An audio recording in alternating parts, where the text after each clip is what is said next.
Hi, I'm Jill Freshy, and we're here today with Sally from Sally's Baking Addiction.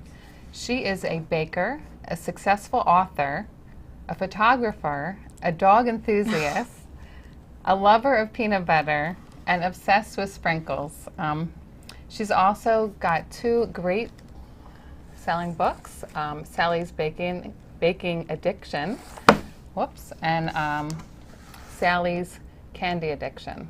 And she's right now on a tour promoting her book. How's that going? It's good. It's very nonstop and chaotic. I've been in about 14 cities in the past month and a half, so it's been quite a lot of travel, but making it through. I was just telling my friend the other day that she was asking the same question, and I told her that it's completely worth it when I meet all of my readers, and they tell me how much they love my blog and my recipes, and they're learning so much from my blog. Some even want to go to pastry school now, so it's incredible when I meet all of my readers. I'm on a high when I leave all my book tour stops. So the travel is a lot, but it's great. It is. So how did you get started blogging? So it was 4 years ago, actually, this December, and I've always loved to bake and be in the kitchen, and I've always been interested in writing and photography, so all three of those things together is actually what I do today. But I was reading food blogs at the time, and I always thought they were really cool and interesting, and I thought maybe it would be fun if I started one myself, and used it as a way to share my recipes with my friends and family. Never did I ever think that I would have readers outside of anyone I knew in my real life, but I kind of treated my blog in the beginning as just a recipe journal, just plugging in recipes and not writing anything about them at all. So just a way to share recipes with my friends and my family, because they would ask me, oh, how did you make those cupcakes for that party, or whatever. So that's kind of how and why I started, and the more I did it, the more I really enjoyed it, and I saw bloggers around me making a career out of it, and I just fell in love with it, and I wanted that myself. So here I am today. Wow. So how difficult is it to turn your blog from a private blog to a public blog, and then turn it into a money-making blog? It's hard. I'm not going to sugarcoat it at all, no pun intended, but it takes a lot of work and dedication and sacrifices and just a lot of time and dedication, and you really have to be passionate about it and love what you're doing, and you have to have an end goal in sight. And my end goal was, I want to be able to support myself one day with my blog writing, and to get there, I had to work really hard on my food photography, because the way that I get traffic to my blog is really through my photos and showing people the recipes that I make. And so I had to work really hard at my food photography, and I had to, work hard on my writing and write in a way that is genuine and myself, and connect with my readers, because that's what blog writing is all about, is connecting. So I had to work incredibly hard at all of that, and before I knew it, 2 years later, I was able to quit my full-time job in the finance world and do this blog thing full-time.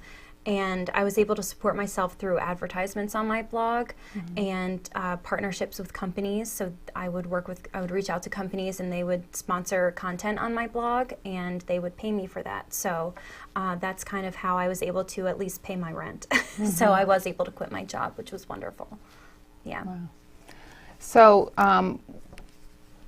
do you find it technically challenging?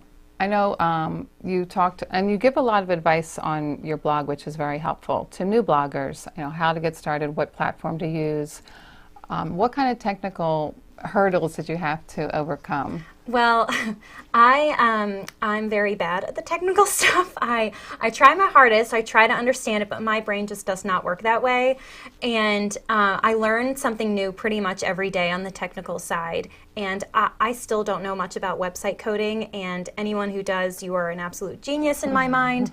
But I hired help in the beginning. I hired help to design a professional-looking blog and help me design a logo. And I learned through other food bloggers. They gave me advice, and I got a few books on blogging, and that kind of helped me. But the technical stuff is definitely the most challenging, but luckily I have a team of technical experts that I depend on. So whenever there's an issue or there's a problem, something's not loading correctly, I have them to turn to, because quite frankly, all I want to be working on is producing new content for my blog. So the technical stuff I don't have time for. So luckily I have a team of experts who understand what's going on. That's great. So how did you decide then from blogging to become an author? So it's quite funny, actually. I've always been a big cheerleader for connecting with my readers, and I actually received an email from a reader one day about 3 years ago, and she said that she found my recipe just through a Google search, and she tried it out, and she's been reading my blog for a few months. And it turns out that she is an editor of a publishing company, and she asked me if I'd ever be interested in writing a cookbook. And at that point, I was thinking about quitting my job, so I was still working full time. And I didn't think that this could ever be a reality, and I didn't even believe that this was happening.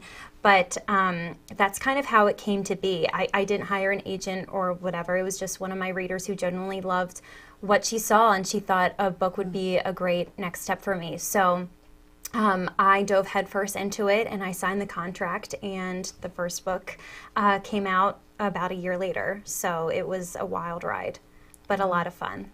Yeah. Let's see.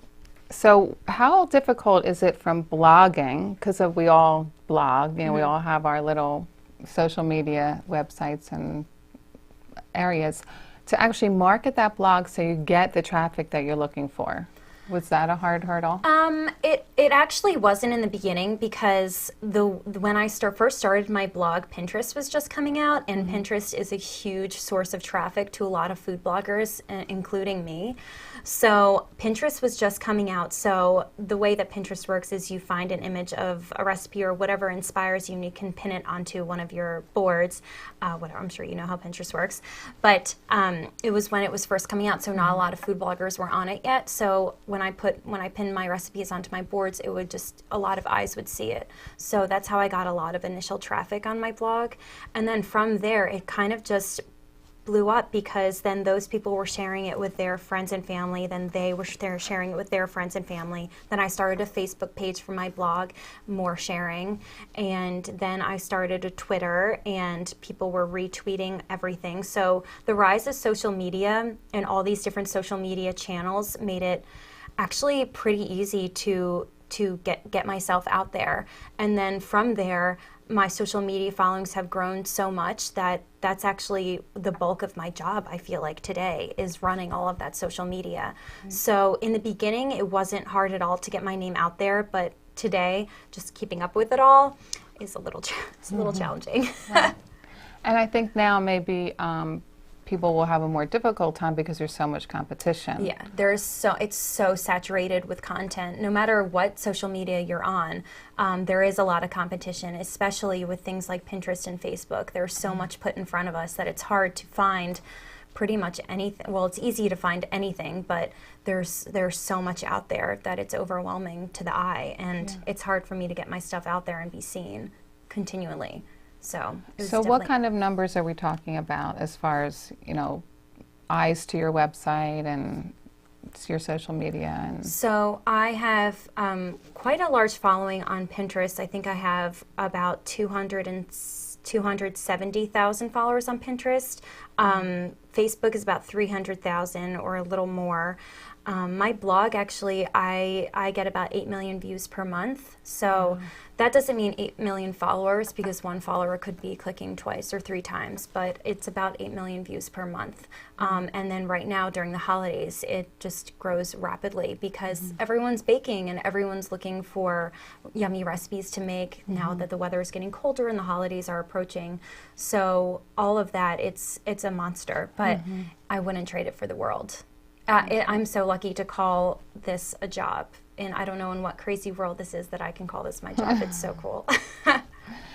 Your recipes are so adorable and so cute, and your pictures are you just want to like reach in and touch them and eat them. Good. What is your favorite recipe? Oh my gosh. Okay, so my favorite dessert is apple pie. Now, assuming you're asking what my favorite sweet recipe is. Of course. Yes, so my favorite dessert is apple pie, and I actually posted a recipe for salted caramel apple pie in 2013. It's on my blog under the cakes and pies category. It's just a basic apple pie, but I use my grandmother's pie crust. It's my favorite pie crust. I never steer away from it. It's absolutely my favorite. Piled high with apples. I use Granny Smith and a red variety like Honeycrisp or Fuji. So piled high. This is a deep dish apple pie. And then homemade salted caramel goes into the filling as well. It is completely over the top. Wow. And then just the buttery crust on top of all of that, and then drizzle each slice with more salted caramel and ice cream. It is so over the top, but it is absolutely my favorite. I love apple pie. It sounds delicious. Yes. Talking about your grandmother, did you spend a lot of time growing up baking with grandma and Yes, mom? so actually a lot of my recipes are inspired by my childhood. My childhood was basically focused around the kitchen and being in the kitchen and not just eating everything, but just making memories, cooking and baking together. And I still stand firmly on the fact that food can really bring people together. So a lot of my memories are in the kitchen growing up and food-related memories, and it's absolutely wonderful. And my grandma was a really, really big baker and huge inspiration to me, and I actually started my blog 2 weeks after she passed. So she was a huge inspiration, absolutely. Wow. All right, now I have some really stupid questions to ask. No questions are stupid when it comes to baking. So in preparation for today, I tried out a couple recipes. Now my family will tell you that I'm a bit of a disaster in the kitchen. So the first recipe I tried, it said 20 minutes to cook, and after 20 minutes it was still soup. It was supposed to be a tray of cookie bars. So after an hour, it finally cooked. I don't know what I did wrong, but how important is it to use a thermometer? So an oven thermometer, yes, it is very important. That's actually one of my most used tools in the kitchen, and it's like $5 to $10. It's something you just stick in the oven, and you can accurately measure what the temperature actually is in the oven, because the dial could be wrong. Actually, my oven at home is almost 20 degrees off, and that is a huge difference when it comes to baking. And you absolutely need an oven thermometer to tell exactly what the temperature is inside of the oven, and the oven temperature fluctuates as well. And I'm going to guess that the oven temperature for your cookie bars was a little off, because an hour of baking is quite a long time for a tray of cookie bars. And you may have also had the oven rack on the wrong position. You may have had it on one of the lower ones when it should have been in the middle, closer to the top heat element. So yes, those are some things to think about. Those are two things I didn't know. Okay. All right, so I ran out of butter halfway through another recipe, and I figured, well, I'll just, do the butter with the margarine. Is there a big difference between the two? Yes, there is a huge difference. Butter, nothing compares to butter in baking, and that is why it's the main ingredient in pretty much all baking recipes, well, most of them at least. And margarine is absolutely no substitute at all. It is chemically made up of completely different things, and it produces different results, especially in things like cookies and cakes. You can't get that flavor and texture that butter gives. So margarine is never a good idea. Okay, so never substitute. Never substitute margarine for butter. No. There might be some recipes out there, but none that I've come across. And if it says cream the butter, you shouldn't melt it. No, those are two completely different things. Okay. Yes, okay. you don't want to do that. Yes. I'm embarrassed to admit this. I also forgot the vanilla in one of the recipes. How important is vanilla? It's very important. I mean, we only use a little bit. Well, yes, we only use a little bit, but pure vanilla extract is incredibly potent. So you want that flavor. It really accelerates your dessert's flavor and takes it to the next level. And there's a reason that each ingredient is in a recipe. I mean, it serves a purpose. So I'm sure your baked good lacked a little flavor. So it's important, yes. Can you substitute, if you don't have vanilla, because a lot of times you run out of vanilla, it's in a small little jar. Yes. Can you substitute something else? It depends on the recipe. I'm sure you could find another extract that may work. So let's say you were making chocolate chip cookies. Maybe you could add a little coconut extract to make them kind of coconut flavored, or another flavored extract that you like, but nothing compares to vanilla. So I would just buy Not two like brandy or anything like that? You could probably use a little brandy, but in my opinion, nothing compares to vanilla. So when I buy vanilla, I just buy a couple bottles at once. So I know I'm never gonna. Well, my pantry's full of baking ingredients, but the regular baker should definitely have more than one bottle at a time because you're gonna run out quickly. Yeah. I mentioned this before the interview. A lot of times when I'm cooking, it'll say this recipe makes 40 cookies and mine makes like 15. Okay. I never get the right amount. Yes. What's that all about? Okay, so it could be a couple things. Well, I find that a lot of cookie recipes that say, yield is 40, 50 cookies, I find that the cookies are literally this big. Yeah. So that isn't a very small cookie. I don't make cookies that small. Me And neither. especially in this day and age, I feel like normal cookies are about this big. I mean, they're large, Right. and that's what we're used to. So a lot of older recipes I find say, some astronomical amount of cookies, and I'm same with you. I get 15, 20 because I like to roll them a little larger, because that's just what me and my family likes. They be like larger cookies. So you're not doing anything wrong, but if you are finding that you're getting quite a bit less cookies than what the yield is, I would take into account the amount of time that your cookies are going to need to bake, because those super small cookies will take much less time. Right. So you may need to keep your cookies in the oven a little longer because yours are larger. So I wouldn't get concerned about that. Just make a couple batches instead of one batch to get 40 cookies. Yeah. Okay, this is also another embarrassing thing I like to do is I'm very impatient in the kitchen. So if it says like a tablespoon or something, I just kind of like, okay, a couple, a little this, a little of that. Okay, that's like my worst nightmare. Okay. So you don't want to do that. Measuring is so important in baking, so important. It's chemistry. I mean, that's what baking is. It's not like cooking. Cooking can be absolutely free-handed. I freehand cook all the time. But baking is so particular, and an extra tablespoon or two of sugar or flour or whatever ingredient can really pose a problem, and your recipe could be completely different than what you intended. So you absolutely want to measure with care. Take the time to do that. It makes all the difference in the world. And when you're measuring flour, you always want to make sure that you're spooning the flour into the measuring cup and sweeping off the top with a knife. You don't want to scoop. You never want to scoop. You don't want to take the measuring cup and scoop it into the flour. You want to take a spoon and put the flour into the measuring cup. It takes a little longer, but that's the only way you're going to get accurate results. Or you can weigh your ingredients with a kitchen scale. So all of my recipes on my blog and in both books, the ingredients are measured in grams as well as cup measurements. Okay. So if you want to measure, yes. Well, I'm glad you mentioned flour because one of the recipes, as I did mention, recommended cake, or the ingredient was cake flour. Yes, cake flour. And I only had all-purpose flour. Yes. Is that a big difference? Yes, it is a huge difference. Okay. Cake flour is so much more delicate and light, and it's what is used to make cakes. So it's what's used to make fluffy and light cupcakes and cakes. All-purpose flour is used for cookies. It has a higher protein content, so it's a little heavier. It's a little more dense. And so whatever you made, it called for cake flour. What was cookies, you said, or cake? Cookies? Cookies. They were pecan puffs. Okay, so your resulting cookie was probably a little tough and a little dense when it should have been a little lighter in texture. Okay. So when a recipe calls for a certain flour, you want to make sure that you're using that flour because it serves a purpose. So while I'm sure your cookies were still good, they're not the texture that they should have been, or they weren't the best quality that they could have been. Okay. So you always want to make sure that you're following a recipe. And then now that you've made it, you know to make the change, to use what the recipe actually said. Right. Yeah.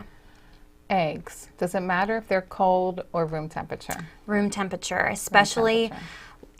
Especially if all of the other ingredients are room temperature. So let's say your butter is room temperature or melted. You absolutely want to make sure you're using room temperature eggs. You don't want the huge difference in temperatures in your cake batter or cookie dough. You want to make sure that everything is uniform in temperature. So I always use room temperature eggs in all of my baking. Absolutely. Can you substitute one kind of nut for another kind of nut? I didn't have pecans, so I used walnuts. That's fine. Okay. It really depends. Because nuts are usually just an add-in. They're just usually a little addition into recipes. So I'm sure subbing one nut for another is fine. But I mean, I wouldn't make a pecan pie with walnuts, I promise. Yeah, I don't think you should do that. You might be able to do it. You might need to make some recipe changes to the other ingredients just because they're so different. But yeah, things where the nut is the main ingredient, I wouldn't go substituting unless you feel incredibly confident and have had a lot of practice. So. How about brand? Is brand important? I'm really picky about some brands and some ingredients, but overall, I use pretty much whatever's on sale and the store brand things. So things like flour. Well, sometimes I do prefer King Arthur flour, but when I don't feel like spending the extra money, I do just do store brand. Yeah. And butter, store brand, sugar, store brand, all of the basic things, absolutely, store brand or whatever's on sale. I honestly don't find that they make a huge difference in baking. But yeah, I mean, I would just buy what's on sale. All right, so wrapping up with Sally, every time when I tell people that I'm meeting you, they say things like, oh, does she sell her baked goods, or is she going to open a bakery? Or has she ever considered a catering business? So, well, one day I would love to open a bakery. I don't know, that would be really fun, and maybe everyone could come see me. Oh, there you are. Maybe everyone could come to my bakery, but one day, hopefully.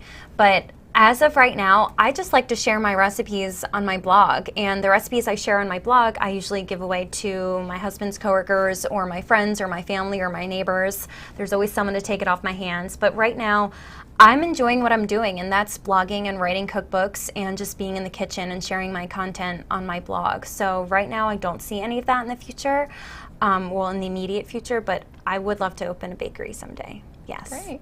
Yeah. Okay, well, we are going to close today with a video from Sally that she did at the Wayne Art Center, and it was called... I cooked two recipes. Two recipes yes. from her new book, yes. Sally's Candy Addiction. Yes. And it was very popular. It was sold out, and we're hoping that you'll come back to the Wayne Art Center soon and do another cooking demo. And thank you very much.